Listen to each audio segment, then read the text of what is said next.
Guys, this is zoologist AK and I am here with another topic that is nucleic acid extraction. तो जब मैं nucleic acid extraction की बात कर रही हूँ तो मैं यहाँ पे एक्सट्रैक्शन की बात करूँगी डीएनए और आरएनए की, क्योंकि हमें पता है कि डीएनए तो सभी ऑर्गेनिज्म में एज ए जीनोम प्रेजेंट होता है एक्सेप्ट फ्यू वायरसेस जिसमें हमारा आरएनए जेनेटिक मटेरियल का काम करता है। तो यहाँ पे मैं जर्नल मेथड की बात करूँगी क्योंकि एट प्रेजेंट न्यूक्लिक एसिड को एक्सट्रैक्ट करने के लिए बहुत सारी किट हैं जो यूज़ की जाती है न्यूक्लिक एसिड को एक्सट्रैक्ट करने के लिए डिफरेंट सोर्सेज से, जैसे ह्यूमन टिश्यू से, blood hair, rodent tissue, leaf tissue, bacteria, yeast, fungi, insect, stool, body fluid, sperms, soil, clinical जैसे बायोप्सी सैंपल है और फाइन नीडल्स, एस्पिरेट्स हैं। तो इन सब से एक्सट्रैक्ट करने के लिए डिफरेंट किट आजकल यूज़ की जाती हैं, बट उसको मैं अपनी अपकमिंग वीडियोस में बात करूँगी कि डिफरेंट किट्स कौन कौन सी हैं और मेजर वे में कौन कौन सी किट यूज़ की जाती हैं। जैसे जेन इलुट है, एक हमारी क्वागन है, तो ये सब यूज़ की जाती हैं। पर at present I will talk about general method of nucleic acid extraction. मैं न्यूक्लिक एसिड एक्सट्रैक्शन के बारे में स्टडी कर रही थी तो 3 टर्म वहाँ पे आती हैं, आइसोलेशन, एक्सट्रैक्शन और प्योरीफिकेशन। तो मैं बहुत कंफ्यूज हो गई थी इन 3 वर्ड्स में कि आइसोलेशन में, एक्सट्रैक्शन में, प्योरीफिकेशन में क्या डिफरेंस है और कौन कौन से मेथड्स यूज़ होते हैं। सो लेट अस क्लियर कि प्योरीफिकेशन क्या है।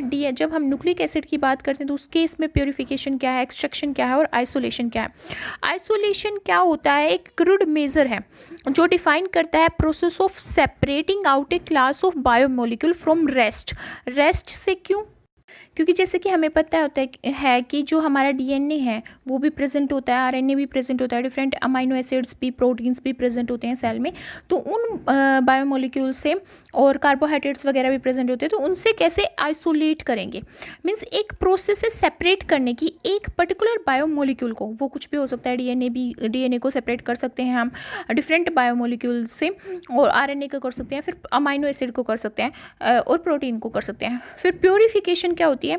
ये स्पेसिफिकली एक डिज़ायर मोलिक्यूल को और जो हमारा इंटरेस्ट मोलिक्यूल होता है, एक पर्टिकुलर मोलिक्यूल को निकालते हैं हम, और ये हाई प्योरिटी का मतलब आ जाता है जब हाई प्योरीफाइड मोलिक्यूल हम एक्सट्रैक्ट कर पाएँ।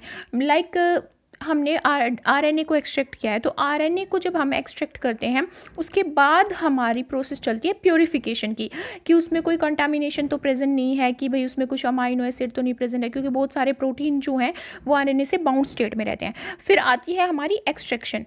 एक्सट्रैक्शन क्या है? ये एक प्रोसीजर है जो आइसोलेशन के टाइम पे यूज़ किया जाता है। मतलब आइसोलेशन हमारी ब्रॉड टर्म है और उसमें एक जस्ट प्रोसीजर है एक्सट्रैक्शन। मीन्स ये बस एक स्टेप है। स्टेप माने तो वैसे तो इसमें बहुत सारे मल्टीपल स्टेप आते हैं, बट आइसोलेशन के केस में ये क्या है? एक प्रोसीजर है। So extraction make use of a solvent that serves the extractant as a extent. हम एक सोलवेंट को यूज़ करते हैं और इसमें 2 स्टेज हो जाती हैं एक्सट्रैक्शन जब हम करते हैं किसी मोलिक्यूल का। सबसे पहले तो हम सेल लाइसिस करते हैं, क्योंकि हमें पता होता है कि सेल में प्रेजेंट होगा हमारा बायोमोलिक्यूल, या तो साइटोप्लाज्म या न्यूक्लियस में। अगर जीनोम होगा, जैसे डीएनए होगा, तो वो कहाँ पे होगा? न्यूक्लियस में प्रेजेंट होगा, तो हमें सेल लाइसिस करना पड़ेगा, तब उसको एक्सट्रैक्ट करना पड़ेगा। तो सेल लाइसिस या सोल्यूबलाइजेशन करेंगे हम डीएनए का।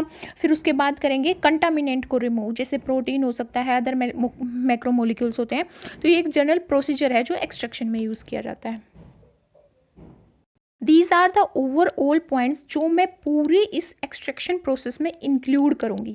मीन्स कि जब मैं पूरी एक्सट्रैक्शन की बात करूँगी कि कैसे डिफरेंट मोलिक्यूल्स, डिफरेंट ऑर्गेनिज्म से कैसे एक्सट्रैक्ट किए जाते हैं। जैसे कि जब हम प्लाज्मिड से डीएनए को एक्सट्रैक्ट करते हैं तो हम ethidium bromide, caesium chloride एस्ट्री gradient centrifugation का यूज़ करते हैं। Automated kit and kit based जो एक्सट्रैक्शन है वो डिफरेंट सैंपल से हम एक्सट्रैक्ट करने के लिए यूज़ करते हैं। तो वो डिफरेंट किट क्या है ये मैं अपनी अपकमिंग वीडियो में बात करूँगी। और जो डिफरेंट केमिकल और हमारे फिजिकल जो मेथड है एक्सट्रैक्शन की, या solid phase DNA extraction method है, ये क्या है, 2 कैटेगरी में कैसे डिवाइड किया, इन्हें किस बेस पे डिवाइड किया, ये भी मैं अपनी इनकमिंग वीडियो में बात करूँगी। Today I will going to talk about history of DNA extraction and introduction to nucleic acid extraction and general method of nucleic acid extraction of DNA and RNA. So first come on the history of DNA extraction. जो सबसे पहले DNA extraction attempt किया था वो Friedrich Miescher ने किया था 1869 में। उन्होंने जो मटेरियल आइडेंटिफाई किया था उनको ये नहीं पता था कि भाई ये प्रोटीन है या डीएनए है और आरएनए, तो इसलिए उन्होंने न्यूक्लियाई नाम दे दिया था उसका, और फिर बाद में वो आइडेंटिफाई किया गया कि वो न्यूक्लिक एसिड है। उसके बाद 1958 में मेसेल्सन एंड स्टोल ने, जिसने कि सेमी कंजर्वेटिव नेचर को आइडेंटिफाई किया था कि डीएनए रेप्लिकेशन जब होता है तो एक स्ट्रैंड जो है वो कंजर्व रहता है। तो ये जो प्रूव किया था मेसेल्सन स्टाल ने, उन्होंने ही डेवलप किया था एक full functional protocol DNA extraction का। और उन्होंने ये जो मेथड यूज़ किया था वो क्या था, डेंसिटी ग्रेडियंट सेंट्रीफ्यूगेशन प्रोटोकॉल, जिसमें उन्होंने सबसे पहले ई कोलाई के बैक्टीरिया को आइडेंटिफाई किया था। आज हम जब इस मेथड का यूज़ करते हैं तो हम प्लाज्मिड वगैरह के डीएनए को एक्सट्रैक्ट करने के लिए यूज़ करते हैं। सेकेंड है the protocol of protein kinase की एंजाइम मेथड, जो डेवलप किया गया था लहरी एंड न्यूरनबर्गर ने 1991 में।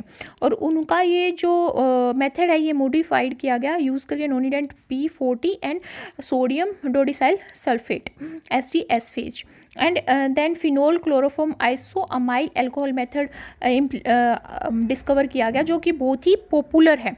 ये Joseph Sambrook and David W Russell ने किया था। और जो हमारा रिसेंट जो मेथड है वो है PCI मेथड। और करंटली जो हम यूज़ करते हैं वो तो डिफरेंट किट यूज़ करते हैं डीएनए और न्यूक्लिक एसिड को एक्सट्रैक्ट करने के लिए।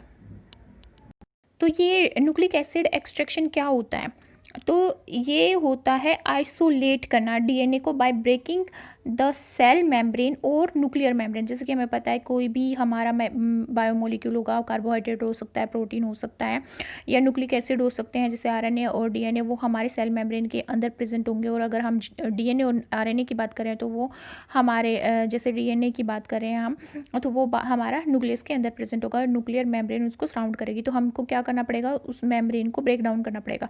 तो isolation of DNA by breaking the cell membrane and nuclear membrane with the help of chemicals, enzymes and physical disruption is defined as DNA extraction। तो जब ये डिसरप्शन होता है और ब्रेकडाउन होता है सेल मेम्ब्रेन का, तो डिफरेंट मेथड्स के थ्रू किया जाता है, जैसे लाइसिस ऑफ सेल और cell membrane by chemical disruption भी हो सकता है, एंजाइमेटिक और मैकेनिकल डिसरप्शन भी हो सकता है। न्यूक्लियर मेम्ब्रेन का भी सेम केमिकल लाइसिस हो सकता है, एंजाइमेटिक लाइसिस हो सकता है। और फिर दूसरा स्टेप आता है हमारा सेल डेब्रीज को रिमूव करना। सेल डेब्रीज का मतलब यहाँ है कि हम किसी एक पर्टिकुलर बायोमोलिक्यूल को एक्सट्रैक्ट कर रहे हैं, मान लो प्रोटीन को कर रहे हैं, तो वहाँ पे हमें डीएनए को रिमूव करना होगा, आरएनए को रिमूव करना होगा, कार्बोहाइड्रेट्स को रिमूव करना होगा, तो वो सेंट्रीफ्यूगेशन प्रोसेस के थ्रू होगा।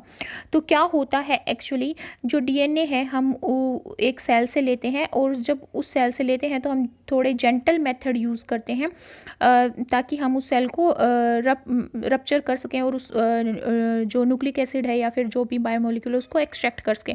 तो कुछ सेल्स इतनी सेंसिटिव होती हैं कि उस पर हम ज़्यादा मैकेनिकल शेयरिंग यूज़ नहीं कर सकते, तो हम जेंटल लाइक डिटर्जेंट और इंजाइम्स की हेल्प से हम यूज़ करते हैं। जैसे इंजाइम हम किस में यूज़ करेंगे, हम इंजाइम यूज़ करेंगे जब सेल वॉल प्रेजेंट होगी। जैसे प्लांट की सेल से हमें कोई बायोमोलिक्यूल एक्सट्रैक्ट करना है तो उस टाइम पे हम इंजाइम यूज़ करेंगे, जैसे लाइसोजाइम यूज़ करेंगे। So these are the general steps that are used generally during extraction process. पहले हमने क्या किया, सेल वॉल और सेल मेम्ब्रेन को लाइसिस आउट किया, मीन्स लाइसिस किया, ब्रेक डाउन किया, ताकि हम बायोमोलिक्यूल को एक्सट्रैक्ट कर सकें। तो ये हमने किया। और फिर उसके बाद न्यूक्लियर इन्वेलप का लाइसिस किया, वो किया मैकेनिकल मेथड के थ्रू भी हो सकता है, केमिकल और एंजाइमेटिक मेथड के थ्रू भी हो सकता है। तो ये डिपेंड करता है सेल पे कि हम कौन सी सेल ले रहे हैं, एनिमल सेल ले रहे हैं, प्लांट सेल ले रहे हैं, वायरस की कोई फेज ले रहे हैं, प्लाज्मिड ले रहे हैं, या फिर हम वो बैक्टीरिया ले रहे हैं। फिर उसके बाद आता है protein digestion and removal of cell debris. Protein digestion का मतलब यहाँ पे है कि जैसे हमें पता है कि आरएनए है, डीएनए है और भाई प्रोटीन है, ये सब प्रेजेंट होते हैं। तो यहाँ पे जैसे डीएनए है, डीएनए के लिए डीएनएज एंजाइम यूज़ किया जाएगा, आरएनए के लिए आरएनएज न्यूक्लियस एंजाइम होते हैं, ये यूज़ किया जाता है। और फिर प्रोटीन होगा तो प्रोटीन का डाइजेशन किया जाएगा डेब्रिस रिमूव करने के लिए। ये भी डिपेंड करेगा कि हम किस पर्टिकुलर बायोमोलिक्यूल को निकाल रहे हैं। अगर हम आरएनए को निकाल रहे हैं तो हम डीएनएज और प्रोटीन डिग्रेडेशन एंजाइम्स को यूज़ करेंगे, क्योंकि वो ही डेब्री प्रेजेंट होगी और हमें आइडेंटिफाई करना है आरएनए को। तो ये डिपेंड करता है कि किस पर्टिकुलर बायोमोलिक्यूल को हम रिमूव कर रहे हैं। तो ये हमारी सेल डेब्रीज है जिसका हम रिमूवल करेंगे प्रोटीन काइनेज के यूज़ करके, एसडीएस, फिनोल एंड क्लोरोफॉर्म या फिनोल और क्लोरोफॉर्म दोनों को मिक्स करके भी हम यूज़ करते हैं, और फिर उसके बाद सेंट्रीफ्यूगेशन के थ्रू प्रेसिपिटेट आउट कर लेते हैं उस डिज़ायरेबल मॉलिक्यूल का। फॉर एग्जांपल हमें आरएनए बनाना तो उसकी पैलेट फॉर्म हो जाएगी जब हम सेंट्रीफ्यूगेशन करेंगे, और हम जो ऊपर का जो वॉल्यूम होगा उसको डिस्कार्ड कर देंगे, और पैलेट जो बच गई उसको हम किसी बफर के साथ मिक्स करके उसको फ्रीज़र में रख देंगे। तो ऐसे होता है। फिर उसके बाद होगा प्रेसिपिटेशन ऑफ डीएनए और आरएनए और एनी बायोमोलिक्यूल। ये होगा हमारा आइसोअमाइल अल्कोहल के साथ, इथेनॉल के साथ, और साल्टिंग करेंगे हम। साल्टिंग में हम सोडियम एसीटेट भी यूज़ कर सकते हैं और सोडियम क्लोराइड भी यूज़ कर सकते हैं। फिर जब प्रेसिपिटेट फॉर्म हो जाते हैं, जैसे कि मैंने बोला कि पैलेट फॉर्म हो जाती है जब प्रेसिपिटेट होंगे, तो उस टाइम पे हम टी बफर ले सकते हैं, डिस्टिल्ड वाटर ले सकते हैं, कोई भी बफर लेंगे और उसको डिजोल्व कर देंगे उस पर्टिकुलर बायोमोलिक्यूल में। यहाँ पे डीएनए दिखाया है तो आरएनए भी हो सकता है इस प्लेस पे, और डीएनए भी हो सकता है, और प्रोटीन भी हो सकते हैं। तो उसके साथ मिक्स करेंगे और उसको फ्रीज कर देंगे। This is the general mechanism of extraction of biomolecule from a particular cell. अब हम बात करते हैं कि जनरल मेथड क्या है डीएनए एक्सट्रैक्शन के लिए। तो सबसे पहले क्या होगा, हम ह्यूमनाइज्ड करेंगे सेल को और टिश्यू को 4 डिग्री सेल्सियस पे स्टेरिलाइज इक्विपमेंट यूज़ करेंगे वो करने के लिए हम। और क्या करेंगे फिर जब ह्यूमनाइज्ड हो जाएगी हमारी सेल, उसके बाद हम सेलुलर लाइसिस करेंगे। और सेलुलर लाइसिस जैसे कि मैंने बोला कि सेलुलर लाइसिस डिटर्जेंट के थ्रू भी होता है, लाइसोजाइम के थ्रू भी होता है। लाइसोजाइम कब यूज़ करेंगे, जब हम प्लांट सेल का यूज़ कर रहे हैं। तो प्लांट सेल में हमें पता है कि सेल वॉल प्रेजेंट होती है, तो सेल वॉल को डाइजेस्ट करने के लिए लाइसोजाइम यूज़ करेंगे। डिटर्जेंट जब यूज़ करेंगे जब हम मैकेनिकल शेयरिंग नहीं कर सकते, और मैकेनिकल शेयरिंग उन सेल्स में नहीं करेंगे जिस सेल में हमें डर हो कि ये सेल सेंसिटिव है और इसकी वजह से हमारा डीएनए जो है, अगर हम वो डीएनए को एक्सट्रैक्ट करें तो डीएनए जो है कहीं वो ब्रेक डाउन ना हो जाए और वो हमारा डिस्कार्ड ना हो जाए। तो इस टाइम पे हम क्या यूज़ करते हैं, ADTA यूज़ करते हैं, जो कि हमारा चिलेट एज ए चिलेट, हम ADTA को चिलेटिंग एजेंट की फॉर्म में यूज़ करते हैं ना, तो यहाँ पे चिलेटिंग एजेंट यूज़ करते हैं और सिट्रेट यूज़ करते हैं। तो चिलेटिंग एजेंट का काम क्या होता है, यहाँ पे जो ADTA है वो चिलेट करता है मैग्नीशियम आयन को वो करता है चिलेट। और ये मैग्नीशियम आयन की जरूरत क्यों होती है, मैग्नीशियम आयन की जरूरत होती है डीएनएज एंजाइम्स में। डीएनएज एंजाइम क्या करते हैं, डीएनए को डिग्रेड कर देते हैं। पर जब हम डीएनए को एक्सट्रैक्ट कर रहे हैं तो हमें डीएनएज की जरूरत नहीं है, एक्सट्रैक्ट कर रहे हैं तो डीएनएज को हमें क्या करना पड़ेगा, ख़त्म करना पड़ेगा। मीन्स जब हम निकाल रहे हैं तो उसमें डीएनए प्रेजेंट नहीं होना चाहिए, नहीं तो हमारा जो डीएनए है वो डिग्रेड हो जाएगा। इसलिए हमें यहाँ पे जो कि कैटालिटिक सेंटर में प्रेजेंट होगी डीएनए के, जो कि एक एंजाइम है मेटल जो कि मैग्नीशियम है, उसको चिलेट करने के लिए हम चिलेटिंग एजेंट यूज़ करेंगे, वो है हमारा EDTA, ताकि हम डिग्रेड कर सकें डीएनए एंजाइम को। फिर उसके बाद आता है हमारा सोलुबलाइजेशन वाला स्टेप। और सोलुबलाइजेशन वाला स्टेप जब हम फिजिकल डिस्ट्रप्शन कर चुके हैं या भाई हम एंजाइम का यूज़ कर चुके हैं, फिर उसके बाद हम chelating agent EDTA citrate use कर चुके हैं, फिर उसके बाद आता है हमारा प्रोटीन एजेंट और प्रोटीन काइनेज के, क्योंकि हमें प्रोटीन को डिग्रेड करना है। तो प्रोटीन को डिग्रेड इसलिए करना है क्योंकि हमें प्रोटीन नहीं चाहिए, ना ही हमें RNAs चाहिए। जब हम प्रोटीन को यूज़ करते हैं तो हम RNAs भी यूज़ करेंगे, हमें प्रोटीन काइनेज के भी यूज़ कर रहे हैं।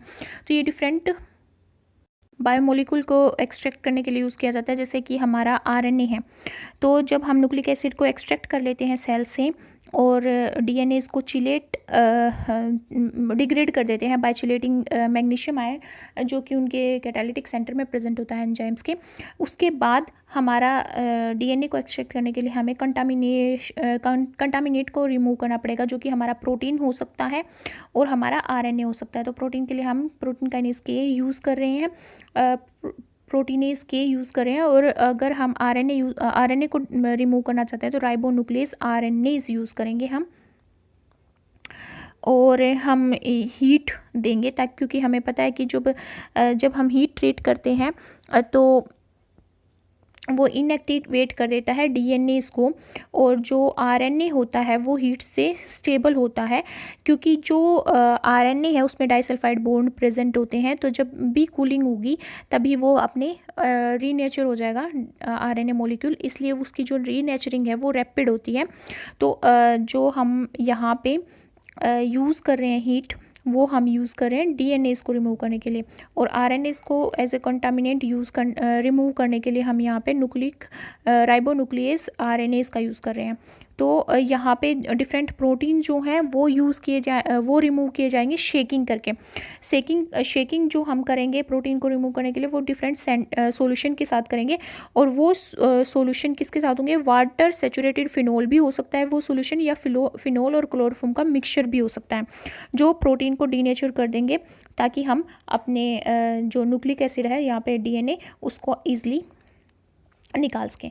तो यहाँ पे हमारा नेक्स्ट स्टेप चिलेटिंग के बाद आता है प्रोटीन काइनेज के, और उसके बाद आता है हमारा फिनोल एक्सट्रैक्शन और फिनोल क्लोरोफॉर्म एक्सट्रैक्शन, जिसके थ्रू हम क्या कर रहे हैं, डीनेचर कर रहे हैं प्रोटोन को। फिर उसके बाद हमारा जो स्टेप आता है वो आता है प्रेसिपिटेट फॉर्म करना, कि अल्कोहल प्रेसिपिटेशन के थ्रू और 70 और 100% इथेनॉल के थ्रू हम क्या करेंगे, प्रेसिपिटेट फॉर्म करेंगे। तो प्रेसिपिटेट कैसे फॉर्म किए जाएंगे, सेंट्रीफ्यूगेशन प्रोसेस के थ्रू। उसमें क्या होगा, जो हमारा लोअर ऑर्गेनिक फेज बच जाएगी और वो अपर हमारी एक्विस फेज बच जाएगी, और मिडल में हमारे डीनेचर्ड प्रोटीन फॉर्म होंगे। मतलब ऐसे होगा, नीचे हमारी ऑर्गेनिक फेज होगी, मिडल में हमारे डीनेचर्ड प्रोटीन होंगे, ऊपर हमारी एक्विस फेज होगी। तो इस तरह हम प्रेसिपिटेशन प्रोसेस के थ्रू हम सेपरेट आउट कर लेंगे अपने डीएनए को, और डीप्रोटीनाइज करेंगे उस सॉल्यूशन को, ताकि वहाँ पे अगर कोई जो प्रोटीन है एज ए कंटामिनेंट प्रेजेंट हो तो वो डिग्रेड हो जाए। फिर जो भी ये डीप्रोटीनाइज डीएनए है उसको हम मिक्स करेंगे 2 volume of absolute ethanol and the DNA that is allowed to precipitate out of solution in a freezer. फिर सेंट्रीफ्यूगेज करेंगे डीएनए मिक्सचर को, और डीएनए की पैलेट फॉर्म हो जाएगी। फिर इस डीएनए पैलेट को रीडिजोल्व किया जाएगा एक बफर में, और यहाँ पे ट्रेस EDTA शो किया गया है एज ए बफर। जो यहाँ पे EDTA क्यों यूज़ किया गया, क्योंकि हमने पढ़ा कि EDTA चिलेट कर देता है मैग्नीशियम आयन को, और मैग्नीशियम आयन कैटालिटिक सेंटर में प्रेजेंट होगी एज ए इनऑर्गेनिक कैटालिस्ट, जो डीएनएज एंजाइम के थ्रू यूज़ किया जाता है। इसलिए वो EDTA यूज़ किया जा रहा है यहाँ पे डीएनएज को इनएक्टिवेट करने के लिए, ताकि जब हम स्टोर करें डीएनए को तब वो उसको डीनेचर ना कर पाए और कोई डीएनएज प्रेजेंट ना हो। तो फिर उसके बाद जब EDTA एज ए बफर हमने ऐड कर दिया डीएनए सॉल्यूशन में और एक मिक्सचर फॉर्म कर दिया, तो उसको हम 1 मंथ के लिए स्टोर कर सकते हैं। बट अगर हम रिपीटेड फ्रीजिंग करते हैं और थॉनिंग करते हैं कि डीएनए की, तो शेयरिंग के चांस होते हैं डीएनए मॉलिक्यूल के। तो ये प्रोसीजर उन्हीं सेल्स के लिए सूटेबल होता है जब हम टोटल सेलुलर डीएनए का एक्सट्रैक्शन करते हैं, टोटल सेलुलर डीएनए। तो ये जो प्रोसीजर अभी मैंने बताया ये है total cellular DNA extraction procedure, क्योंकि हम ज़्यादा लंबे टाइम तक फ्रीज नहीं कर सकते अपने DNA molecule, otherwise it will share out. हम डीएनए का एक्सट्रैक्शन कर चुके होते हैं तो एक क्वेश्चन आता है कि how to check integrity and concentration of DNA, की कितनी कंसंट्रेशन हमने एक्सट्रैक्ट की। और इंटीग्रिटी का मतलब ये है कि ऐसा डीएनए तो प्रेजेंट नहीं है जो प्रोन है डिग्रेडेशन के, मीन्स वो जो जल्दी डिग्रेड हो जाता है। तो इंटीग्रिटी वही होती है state of degradation of A nucleic acid, मतलब कि क्या स्टेट है उस न्यूक्लिक एसिड की, चाहे वो आरएनए है या डीएनए है, डिग्रेड होने की, कि वो जल्दी से डिग्रेड तो नहीं हो सकता। क्यों हम ये इंटीग्रिटी चेक करते हैं, क्योंकि जो हम डीएनए एक्सट्रैक्ट करते हैं उसमें कोई न्यूक्लियोटाइड मॉडिफिकेशन प्रेजेंट नहीं होती कि वो उसको सेव कर सके, या डीएनए हमारा न्यूक्लियोसोम की प्रेजेंस में नहीं, फॉर्म में प्रेजेंट नहीं होता, क्योंकि हम उसको एक्सट्रैक्ट कर रहे हैं तो उसको प्रोटेक्ट करने के लिए कुछ नहीं प्रेजेंट होता। इसलिए हम इंटीग्रिटी को चेक करते हैं। तो इंटीग्रिटी चेक की जाती है यहाँ पे एगारोस जेल इलेक्ट्रोफोर्सिस के थ्रू, जो क्या करती है, डिटरमाइन करती है कंसंट्रेशन डीएनए की by using the fact that कि जो डीएनए है वो 260 नैनोमीटर की वेवलेंथ पे जब एक एब्जॉर्बेंट यूनिट को एब्जॉर्ब करेगा तो वो इक्वल होगी 50, यहाँ पे mg नहीं आएगा, यहाँ पे होगा 50 माइक्रोग्राम पर ml पर एब्जॉर्बेंट यूनिट। तो यहाँ पे हम कंसंट्रेशन कैसे निकाल सकते हैं डीएनए की, 50, क्योंकि जो एक एब्जॉर्बेंट यूनिट है या एक एब्जॉर्बेंस जो यूनिट है वो 50 माइक्रोग्राम पर ml के इक्वल है। तो वो कितने वेवलेंथ पे है, 260 नैनोमीटर की वेवलेंथ पे है, और ए यहाँ पे एब्जॉर्बेंस को शो कर रहा है। तो इससे हम कंसंट्रेशन निकाल सकते हैं अपने एक्सट्रैक्ट सैंपल की कि उसमें कितनी कंसंट्रेशन प्रेजेंट है डीएनए की। फिर हम कंटामिनेशन को आइडेंटिफाई करने के लिए यहाँ पे स्कैनिंग अल्ट्रावायलेट स्पेक्ट्रोफोटोमेट्री का यूज़ करते हैं, जहाँ पे हम 200 टू 300 नैनोमीटर की वेवलेंथ यूज़ करते हैं। अगर हमारा 260 नैनोमीटर और 280 नैनोमीटर का जो रेशियो है वो 1 पॉइंट आता है, तो ये इंडिकेट करता है कि सैंपल में कोई भी कंटामिनेशन प्रेजेंट नहीं है। तो अब आता है कि जनरल मेथड क्या है आरएनए एक्सट्रैक्शन का। जो आरएनए एक्सट्रैक्शन है वो डीएनए एक्सट्रैक्शन मेथड के सिमिलर ही होता है आरएनए एक्सट्रैक्शन मेथड, बट जो आरएनए होता है हमारा शॉर्ट चेन होती है, एक तो शॉर्ट चेन होती है, दूसरा ये ईजिली डैमेज हो जाता है, ईजिली डैमेज नहीं होता शेयरिंग प्रोसेस के थ्रू, इसलिए हम विग्रस मेथड यूज़ कर सकते हैं, मैकेनिकल मेथड यूज़ कर सकते हैं सेल से सेल लाइसिस करने के लिए और सेल से आरएनए को एक्सट्रैक्ट करने के लिए। बट एक यहाँ पे एक प्रॉब्लम होती है कि जब आरएनए को हम शेयरिंग मेथड के थ्रू एक्सट्रैक्ट कर रहे हैं तो बहुत ये जो आरएनए है वहाँ पे खतरा होता है कि आरएनए डिग्रेड ना कर दिया जाए, डाइजेस्ट ना कर दिया जाए आरएनएज एंजाइम के थ्रू, जो कि न्यूक्लियस राइबोन्यूक्लियस एंजाइम है, और ये हमारी फिंगर टिप्स पे भी प्रेजेंट होते हैं और डिफरेंट इक्विपमेंट पे भी प्रेजेंट होते हैं। इसलिए हम इक्विपमेंट की ट्रीटमेंट करते हैं आरएनएज इनहिबिटर्स से, जो आरएनएज को डिग्रेड कर देंगे, जो कि राइबोन्यूक्लियस एंजाइम है। और यहाँ पे हम डाई इथाइल पायरोकार्बोनेट का यूज़ करेंगे DEPC। और जब हम डीएनएज को इनहिबिट कर रहे थे तो वहाँ पे EDTA यूज़ किया जा रहा था, और यहाँ पे हम यूज़ कर रहे हैं डाई इथाइल पायरोकार्बोनेट को। और यहाँ पे जो यहाँ पे जो EDTA होता है हमारा, उसकी फुल फॉर्म क्या होती है, ethylene di amine tetra acetic acid, ethylene di amine tetra acetic acid. तो यहाँ पे डिफरेंट एंजाइम्स के लिए हम डिफरेंट इनहिबिटर्स का यूज़ करेंगे। जैसे डीएनएज के लिए हम EDTA यूज़ करें तो आरएनएज के लिए हम DEPC यूज़ करेंगे, डाईइथाइल पायरोकार्बोनेट। फिर उसके बाद सेल होमोजेनाइज्ड कर दी जाएगी, और जो सेल है और टिश्यू वो होमोजेनाइज्ड कर दिया जाएगा, 4 डिग्री सेल्सियस पे उसके रखेंगे और डिफरेंट रिएजेंट के साथ उसको ट्रीट करेंगे। तो यहाँ पे जब हम शेयरिंग कर रहे होते हैं तो उस टाइम हमें ग्लव्स पहने बहुत ही ज़रूरी है, क्योंकि जो हमारी फिंगर टिप्स होती हैं उस पर भी हमारा क्या प्रेजेंट होता है। तो हम यहाँ पे सेल लाइसिस के लिए डिफरेंट डिटर्जेंट का यूज़ कर सकते हैं, लाइसोजाम का अगर हम प्लांट से यूज़ कर रहे हैं, और यहाँ पे मैकेनिकल मेथड भी यूज़ कर सकते हैं। फिर आरएनए सोलवेंट, यहाँ पे हमें जो डिफरेंट पर्टिकुलर रिएजेंट यूज़ करना होगा आरएनए एक्सट्रैक्शन के लिए, वो है हमारा ग्वानिडियम थायोसाइनेट, जो कि एक स्ट्रॉन्ग हम क्यों यूज़ कर रहे हैं ग्वानिडियम थायोसाइनेट को ही, क्योंकि ये स्ट्रॉन्ग इनहिबिटर होता है आरएनएज का, जो कि राइबोन्यूक्लियस एंजाइम है जो डिग्रेड कर सकते हैं और डाइजेस्ट कर सकते हैं आरएनए को। दूसरा, ये एक प्रोटीन डीनेचरिंग केमिकल भी है, इसलिए हम यहाँ पे पर्टिकुलर रिएजेंट यूज़ कर रहे हैं ग्वानिडियम थायोसाइनेट। फिर हम यहाँ पे प्रोटीनेज के भी यूज़ कर रहे हैं प्रोटीन के डाइजेशन के लिए। फिर हम यहाँ पे फिनोल एक्सट्रैक्शन और फिनोल एंड क्लोरोफॉर्म यूज़ करेंगे एज सोलवेंट, और उसके बाद हम अल्कोहल प्रेसिपिटेशन करेंगे, जिसमें हम 70% और 100% या एब्सोल्यूट इथेनॉल का यूज़ भी कर सकते हैं। पर मोस्टली हम जब आरएनए को प्रेसिपिटेट आउट करते हैं तो हम इथेनॉल को ही यूज़ करते हैं, और किसी केमिकल का यूज़ नहीं करते हैं। उसके बाद हम क्या करेंगे, जब प्रेसिपिटेट आउट हो जाएंगे, पेलेट फॉर्म हो जाएगी, उसके बाद हम उसको रीडिज़ोल्व करेंगे किसी बफर में और स्टोर कर लेंगे। This is the method of extraction of RNA. फिर इंटीग्रिटी आरएनए की कैसे चेक की जाएगी, इंटीग्रिटी आरएनए की भी एगारोस जेल इलेक्ट्रोफोरेसिस के ही थ्रू चेक की जाएगी। और यहाँ पे जो मोस्टली अबांडेंट आरएनए स्पीसीज जो एक्सट्रैक्ट की जाती हैं वो होती है rRNA, राइबोसोमल आरएनए, और उस केस में 23S राइबोसोमल आरएनए और 16S राइबोसोमल आरएनए प्रोकैरियोट्स के केस में आइडेंटिफाई किए जाते हैं, और 18S और 28S आरएनए यूकैरियोट्स के केस में आइडेंटिफाई किए जाते हैं।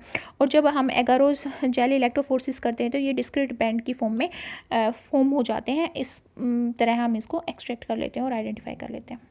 हम इंटीग्रिटी चेक करते हैं आरएनए की, तो हम यहाँ पे डीनेचरिंग कंडीशन में करते हैं आरएनए की integrity check agarose gel electrophoresis के थ्रू, ताकि जो आरएनए है वो अपना सेकेंडरी स्ट्रक्चर ना फॉर्म कर पाए, क्योंकि जैसे कि हमें पता है कि आरएनए कंप्लीमेंट्री बेस पेयरिंग के थ्रू अपने ही चेन के साथ डबल स्टैंडर्ड स्ट्रक्चर या फिर stem loop structure, ribo switch type structure, secondary structure form कर लेता है, तो वो ना फॉर्म कर पाए। और कंसंट्रेशन यहाँ पे आरएनए की जो मेजर की जाएगी वो अल्ट्रावायलेट स्पेक्ट्रोफोटोमेट्री के थ्रू ही की जाएगी, जैसे कि डीएनए में की जाती है। तो यहाँ पे जो फैक्ट है वो ये लागू होता है कि 260 नैनोमीटर पे वन एब्जॉर्बेंट यूनिट या वन एब्जॉर्बेंस जो यूनिट है वो 40 माइक्रोग्राम पर ml आरएनए की इक्वल होती है। इसलिए यहाँ पे जब हम कंसंट्रेशन निकालते हैं तो वो होगी 40 into 260 nanometre of wavelength equal to concentration of RNA. तो हम ये फॉर्मूला यहाँ पे इम्प्लीमेंट कर सकते हैं। और कंटामिनेशन है आरएनए की, वो आइडेंटिफाई करी जाएगी सेम वे में जैसे डीएनए की आइडेंटिफाई की थी, by scanning with ultraviolet spectrophotometry. यहाँ पे जो 260 नैनोमीटर है और 280 नैनोमीटर है उसका रेशियो यहाँ पे अप्रोक्स 2 होना चाहिए। अगर 2 रेशियो आता है तो इसका मतलब है कि सैंपल में कोई भी कंटामिनेशन प्रेजेंट नहीं है। जैसे बहुत सारे केस में क्या होता है, हम आइसोलेट करते हैं एमआरएनए को ही एक्सट्रैक्ट करते हैं, क्योंकि एमआरएनए कोडिंग करता है, इंफॉर्मेशन को कोड करता है राइबोसोमल सब यूनिट से, राइबोसोम से, जब ट्रांसलेशन के टाइम पे जब प्रोटीन सिंथेसिस होता है। पर जो एमआरएनए होता है वो अबाउट 2 to 5% ही प्रेजेंट होता है सेल के अंदर। तो जो टोटल आरएनए में से बस 2 to 5% ही प्रेजेंट होता है। तो जब हम एक्सट्रैक्शन करते हैं एमआरएनए का तो वो एफिनिटी क्रोमेटोग्राफी के थ्रू किया जाता है। और एफिनिटी क्रोमेटोग्राफी क्या होती है? एफिनिटी क्रोमेटोग्राफी में हम एक जिस भी मॉलिक्यूल को एक्सट्रैक्ट कर रहे हैं उसकी एफिनिटी देखते हैं कि वो किस पर्टिकुलर लाइगेंड से बाइंड हो सकता है, मॉलिक्यूल से या प्रोटीन से बाइंड हो सकता है।